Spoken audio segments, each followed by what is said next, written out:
Everyone, welcome to Shaping Success with myself and Robert Watson. We are back. Had a little bit of a missing in action tour of duty because I was not feeling well, and I am finally to the point where I can actually talk normal. Feeling a little run down. I don't know what the heck I got, but ended up going and getting some antibiotics for a sinus infection, which is finally starting to clear out. So we're back. Oh, that's great news. Yeah, it's been Yes. rough. And, we got a couple inches of snow that actually stayed on the ground in Houston. So that just doesn't happen once a decade. Yeah, it's crazy. There's a lot of snow in a lot of places. I saw someone was one of my friends that I am friends with on Facebook was posting that they got 7 inches of snow in Florida, which is unheard of. I know TikTok presence Justin Danger Nunley was talking about how he was supposed to get 3 inches of snow over there, and he said it's not going to happen. But I don't know if that's where he's located. But there is snow in Florida. Yeah. And normally what happens is they give us this warning we're going to have 2 to 4 inches of snow. And what we do is we get a sprinkle and nothing sticks. So this was kind of shocking for us to actually wake up in the morning and I had little bunny trail through. This morning was an ice run, Uh huh. which I really slowed down on and was careful because, what we had was, of course, melt and then freeze overnight. We're 22 this morning, feels like I think 15.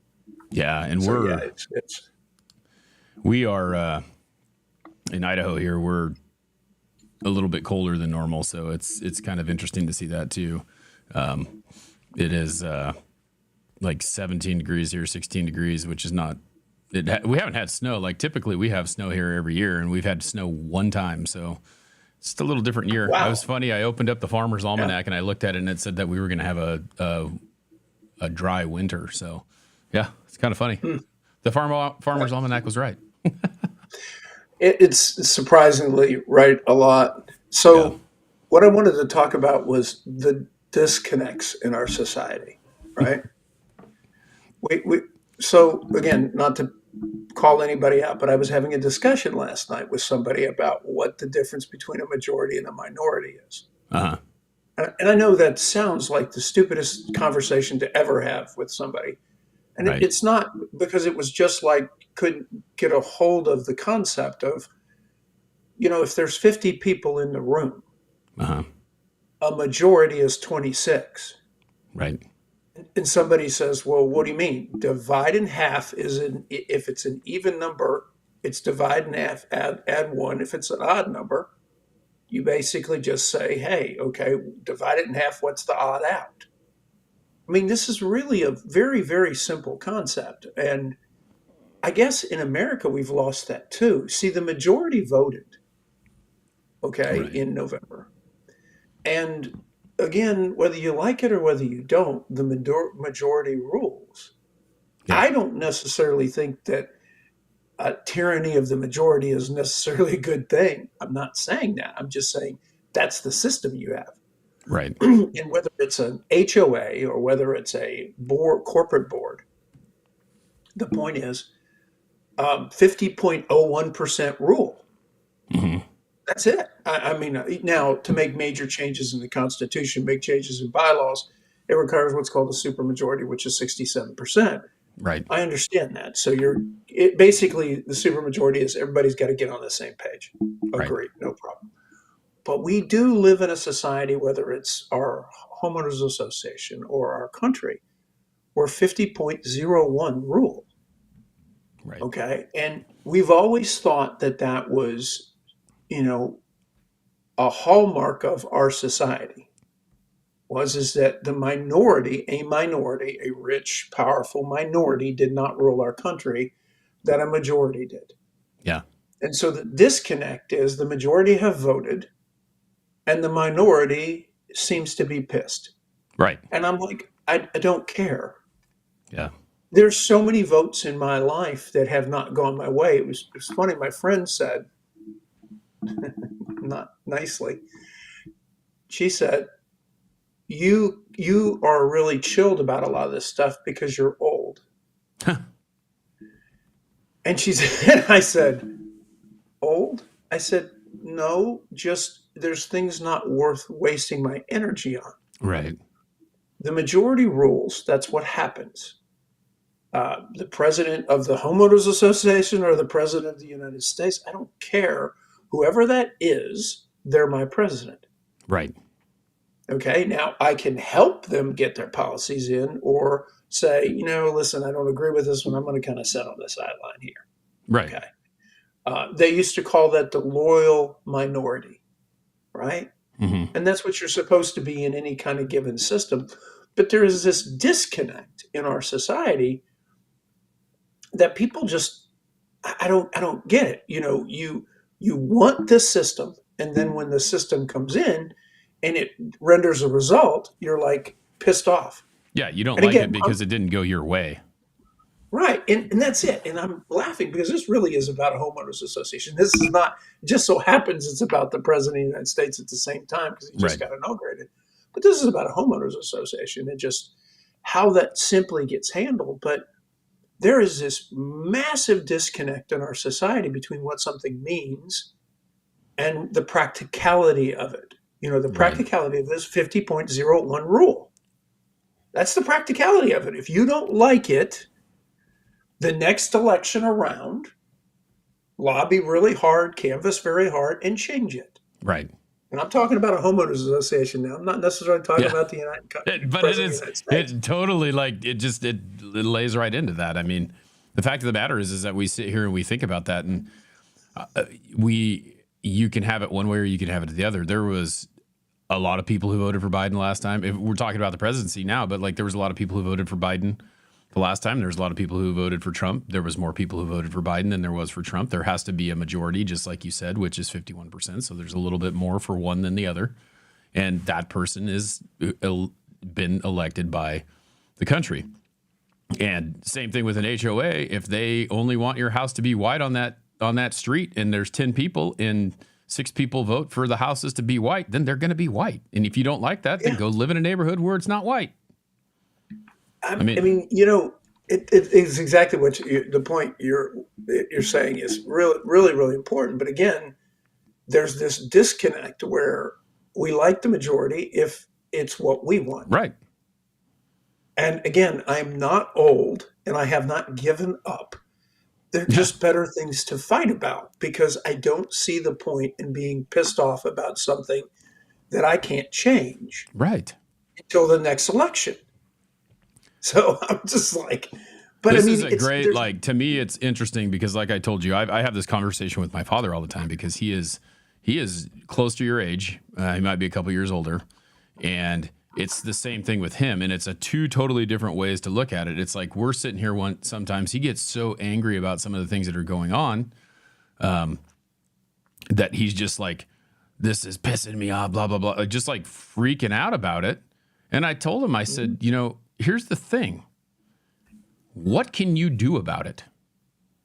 You have two choices. Just like you said, you can either go and be part of it, or you can just accept what it is and move on, because you being mad about it isn't going to make your situation better.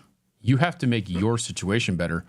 And us being pissed off about all these things and all these decisions that are made that are out of our control does not help us, does not make it better, does not make us feel better, does not put us in a good place, and does not help us to move forward.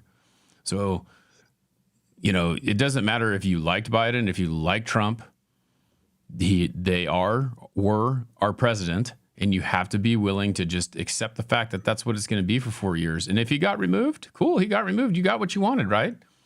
You accept the fact that the next person in line, because the next person in line is going to be JD Vance. He's your president. So or Kamala would have been your president. That's the problem, though, is like we think that we can control these things and we can't, and we let it work us up, and it's not worth it. It does not make you feel better about yourself. It does not help you in there's so many people that get so worked up about things that are said. Like, I mean, I keep thinking of that screaming meme with that crazy lady on the one who's got the glasses on and the really aggressive look, that she's like, they think they're going to change it, but they're not. Yep. They're just building a problem. If you don't like it, you can go be a mayor, be a congressman, be a governor, be whatever, and try to make that change. But right now, even in the country, there's a divide. Like there always is. Yeah, and it's funny because it gets applied in a kind of a different way. So in my profession, international relations, there's kind of two models. There's a quantitative model, meaning we can measure shit and we can predict off our measurement. And then there's Right. the qualitative says, well, really not. You kind of just have to kind of fuzzy fit it because humans aren't machines and humans aren't numerically, you just can't. Right. The social science is just exactly what they are, which is just a loose rendering of some kind of predictive future. And so they have these very, very sophisticated models, and I'm still mystified as to why they think they work in any way, shape, or form, because they require somebody to make an objective or subjective view on the front end of what our enemy is like. Right. In other words, what he wants to do, because it doesn't do you any good to have a model of what you do. It Right. has to be a model of what your competition does. And there's this kind of disconnect. And I'm sitting there looking at him. What difference does it make if you use calculus or a supercomputer? If you put garbage in, you're going to get garbage out. I don't care Right. what it is. So the idea that we have to understand our competitors better Hmm. is the entire point. So, but instead of me throwing stones at it, I took a class in it so that I could begin to understand why they think it works Yep. or what the benefits of it are. And so instead of casting it, throwing an idea out, even when I'm kind of the political opposition on a point, I don't do that. I go figure out, I go talk to the opposition and I say, why do you believe this works? Right. What do you see? And my point is trying to understand that I don't know everything. Hmm. I just don't. And I'm not even close. I think that's one of the things with age that I get picked on. They say, you're old. Yes, I'm old. But with age, I've learned the older I get, the less I know. Yeah. And so I need to investigate things fully. And I don't think that's what we do as a culture. We're not Oh no. investigating anything. We're just arbitrarily saying, well, that's the team I'm on. So I'm like, hold on a second. That doesn't make any sense. Why don't you just go figure it out? Yeah. And there's this disconnect, is what I call it, between the practicality of how things run and this theory, like this theory of, well, this is going to be just beautiful if we do this. Well, dude, unfortunately, when you do that, you don't get, X does not equal Y. Yeah. And they're saying, why? Well, because in practical terms, that's not how it works. And that's what I ask academia in my field, which is, when are you going to get closer to producing things that the guy at the point of the sword can use? Hmm. Why are you so disconnected from the field where I was? Why are you so disconnected? Well, because we like our theories. And I'm like, but if they don't work for anything, what do you care?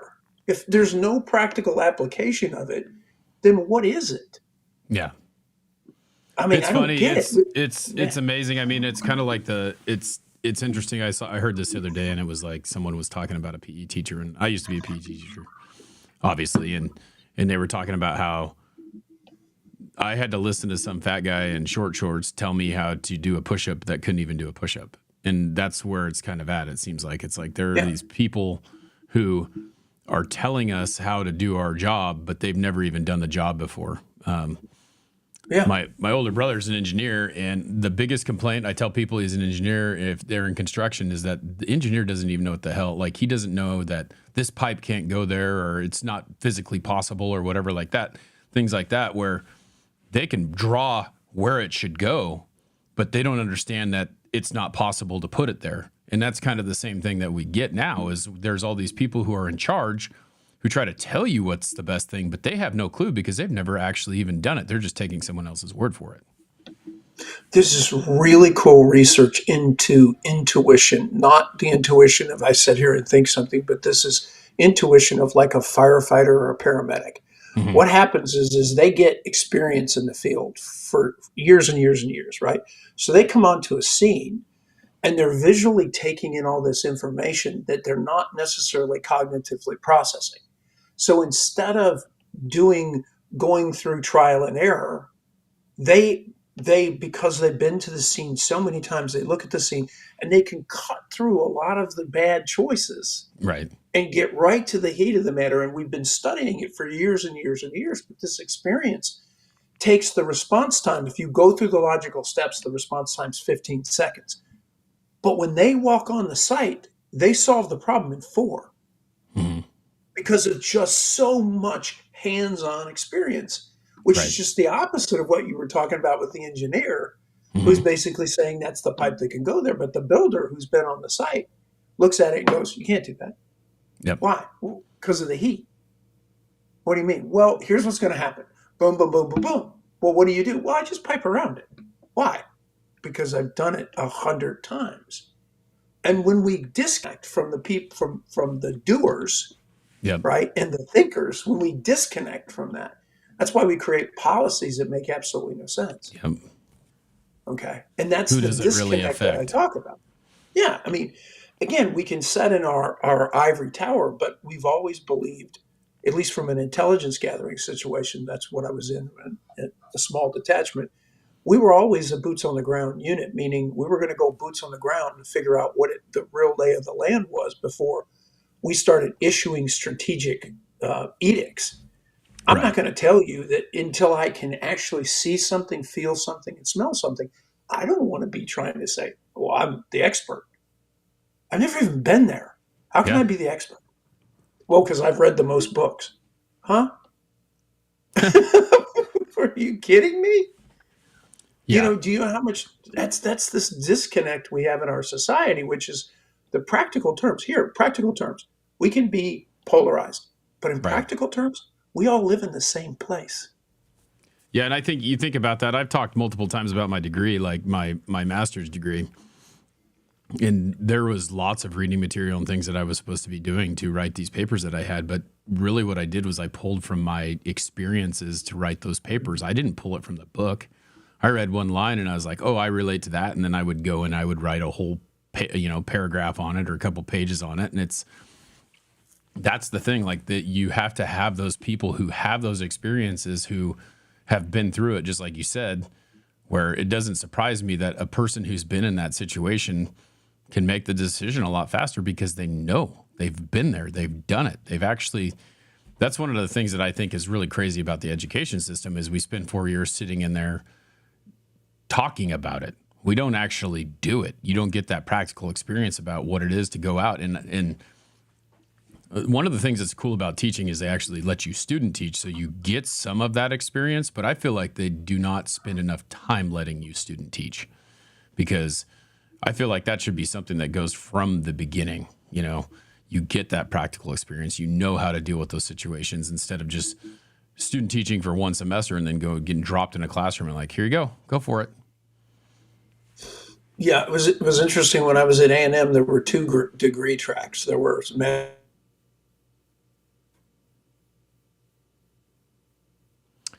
We look like Robert has froze here. I don't know if he can hear me or not, but if he can, we'll have him log out, or I might drop him and have him pop back in. But we'll see what happens here. Hold tight. Little technical difficulties. I hope you guys are having a great day. He is coming back here real quick. How we doing? I You am froze back. up. Cool. Back in action. So you were at A&M. You were A&M, and you were talking about the two different pathways. Right. There are two different degrees. National and International Affairs is you're kind of a rookie. You have very limited job experience. National and International Policy is you've got 6 years or more actual on the ground experience. And so what it does is it changes your degree track from like 46 hours to 30. Why? Because you actually have field experience. You've been there, done that, got the t-shirt. And Yeah. I think so much more of what we should be doing. And my good friend, she was doing her undergrad in language, and she actually spent a year overseas, right? A year in the country she was learning the language. And I said, that is so practical, Right. right? That is so what we should be doing is what good does it do? Here you are, let's say you're a Spanish major and a French minor. You've never spent any time in Spain or France. Yeah. Well, what does that? I mean, come on, really? You read And so about the what it fact that is, she but could, you didn't really right, assimilate to it. right, and It's so it's she the thing spent a with like year. Spanish, right? It's the same thing. Like you go to Mexico and you try to speak Spanish. It's not the same thing as what we're getting taught. No, No, no, it's not Castilian Spanish. And so she had this great experience, and it, of course, changed her life because it lent context and perspective. Yeah. And I've always said people get really, but you've read the Bible at one time or another. Well, I spent a lot of time in Israel. Well, Hmm. it's sure a lot easier when you've been to the Sea of Galilee to visualize what the Bible is. Yeah. And I'm not telling everybody that read the Bible I should go to Israel. That's not my point. My point is everything comes alive Right. when you have context, right? And that's just such an amazing part that we should become more doers, right? And Yeah. that doing will make a huge difference in us as a culture. And instead of being polarized, why don't you go talk to the other side? Not fight with them, not argue with them, Right. not that. Just say to the other side, hey, why do you believe this? Yeah. Okay. And listen, show me examples. I'm not asking you to prove your point. I'm just asking you to explain to me, I want to join your side. Tell me why I should. Yeah. Exactly. Be Yeah. willing, no matter what it is, and I mean that goes. You're talking about religion here, but that goes with anything. Be willing to listen to the other half because we are not necessarily willing, and it's just like you said, like in this HOA situation, like if we were talking about the White Houses, if you don't like white and there's a reason why you don't like it, that's why you're flipping out about it. Well, explain that to them. Go out there. Don't just be mad. Don't just be. Do something about it. You know, Right. and it's And crazy. yeah, just becoming activists and stuff. And so the thing that I've said to you many times is I'm really frustrated with a system that has a guy go through his master's program and doesn't teach. And he doesn't teach because he can't make a living. Yep. And that just blows me away that you would have a career track for somebody to get a master's, spend $150,000 to get an undergrad and a master's, Yep. and yet the investment can't be paid back. Right. That talk about a disconnect, right? I mean, why that's something that should be so easy for us? What should we want? We should want all the best, brightest minds teaching our Right. kids, right? Yeah, and we don't From get that. Like the scary thing is like we've had this conversation before, and I ran into someone the other day that I had taught with, and I was just sitting there having that conversation. I was like, man, this is crazy. It's good to see you. We were talking a little bit, and he asked me, he goes, do you miss it? And I was like, no, I don't. Like, I mean, it was fun and it was good, but it wasn't, like I just don't miss it. I mean, I don't miss it because I couldn't survive. There was no way. yeah, And I didn't love it enough to sit there and make, $42,000 a year and just barely scrape by. And so, which I will tell you, making more money doesn't really fix that because you still you spend up. You got to be smart about it. You spend up to what it is, and yeah, you're barely yeah. scraping by at a higher level. But what the first thing he said to me, and this is, he goes, well, he goes, I like my time off, and I'm like, I just didn't know what to say because to me, I am the person that when time off comes, I am trying to, like, I'm still want to be working. Like, I still have to be thinking. I still have to be doing something. Time off isn't, you go on vacation and everything. That's completely different. But like when you have a whole summer off, and that was one of my biggest problems. It's like I could have gone and got a summer job, but then I would have to send my kids to daycare. So like it's kind of like it's that we couldn't afford to send our kids to daycare. It wasn't worth it for me to work a summer job because it would cost me just as much to send them to daycare. And I just sat there and I went back and forth in my head. I'm like, the time off didn't even ever play into my mind. And I feel like that's what we have is we have a bunch of people who teach and then in the summer they have the time off. And to me, it wasn't, people are going to go, well, you were a PE teacher. Well, you put systems in place. And this is the same thing at my current job that I have right now. I have put systems in place that once I started teaching it, I was really good at it and I could continue to do it that way. Like people complained about grading papers all the time and all this work we have to do after.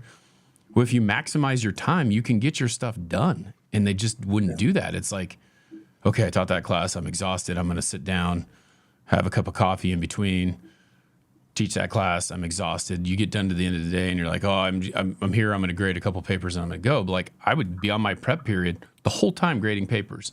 I would grade papers in between classes. I would grade papers. Like that was how I got it done because there was other things I wanted to do. And so it doesn't make sense to me. And maybe I'm just a weird person or I do something different, but I feel like in life, whatever we do, there is a process to it. And if you do it enough times, you can maximize your time. It's just crazy. Well, and again, if you're trying to get the best out of something, it boils down to, wanting to become proficient at your craft, whatever your craft is, Right. right? I shine helmets. Well, if I shine helmets, I can do 5 helmets in the first year, and the second year I can do 6. Why? Because I'm trying to get better at my craft. Right. And that's I wrote the book Ars Victorious, What Makes Life Better, for a reason. What Yeah. makes life better is the idea that it isn't really money, but it is turning your life into a craft, Yeah. becoming better at everything. And the entire thing that works against you is things like age. Hmm. Like just because I started running 10 years ago and I got certain times 10 years ago, I can promise you 10 years later, I'm facing different obstacles. Yeah. It's still a run, it's still on a clock, it's still outdoors, but yet the person who's changed is me. Yep. And these Yeah. are the battles that we all face. Yeah. And how do you deal with that? Like I've been, it's funny, like dealing with this being sick, like I'm trying to figure out like, how am I going to get things happen? What do I need to do? I've got to reset. I've got to rethink. I've got to get things, figured out because when you don't feel good, you're not 100% and you're working through other things and you're trying to figure out what's the best way to do this. And I made mistakes when I was sick. Like there was things I was like, how did I do that? And I'm like, is it because I'm just so tired just because I'm not getting things that I need to get done? I mean, what's going on here? And so you have to make you have to make another way. You have to find another way to do it and reinvent the wheel, really, I was laughing. I was opening the entrance to a book written by a British professor, and the front part of the book is he's thanking his family and his wife Hmm. for allowing him to write yet another book. I think this is like his 10th. And when he's supposed to be retired, Yeah. and he goes, I know, I thank you so much for allowing me. And here he is retired. This book is 514 pages. Yeah. Okay. He's retired. Yeah. And yet he has wrote a thoughtful, engaging book on a subject that matters. And he's retired. Yep. But he can't retire. That's the point. Yeah. Retirement is just an issue of where he wakes up in the morning and where he goes to the office or not go to the office. As far as he's concerned, he's still doing his craft, Right. right? To the day he dies, probably he will set the pencil down one day and just croak, Yep. right? Because that's really where I think all of us want to be. They want Yeah. to be in something that you're trying to continue to improve your craft. And maybe it's just being a human, Yeah. right? Or maybe it's working in your neighborhood. Doesn't mean everybody needs to be a scholar or a billionaire. None of that. You could just better your neighborhood, right? Yep. Make an impact. The disconnect again in our society is we decide what we should aspire to. And maybe we should aspire to being the best of us we can be at whatever that might be. Yep. Exactly. And again, that's what we need to find, and need to find the simplicity of letting things be okay, right? Just if they don't go our way and the majority has decided that we're going to be having lima beans tonight, Yep. doesn't mean I have to eat them. I mean, I actually don't mind them, but they're not my favorite. If we Right. could have picked another green, I would have been happy, but the majority ruled. Yep. So it's lima beans. Yep. Exactly. Yeah, we'll end with that. But it's one of those things you just got to make sure that no matter what you're doing, just like you said, be the best you can be. Be the best Yep. you can be. Don't worry about what other people are doing. Be better for you every single day. Yeah, great advice. Yep. All right, everyone. Well, thanks for hanging out with us. You can subscribe here on TikTok. TikTok is back. We didn't even get to talk about that. We'll have to talk about that a little bit later, but Yes. it was down and back, and I wanted to talk a little bit about that feeling that happened when you turned on the phone and realized it wasn't there. But we'll talk about that a little bit on Monday. We will be back next Monday, 7 o'clock Eastern time. Got to think about that again. And come hang out with us for a little more Shaping Success. We'll see you next time. Wonderful. Y'all have a great end of your week.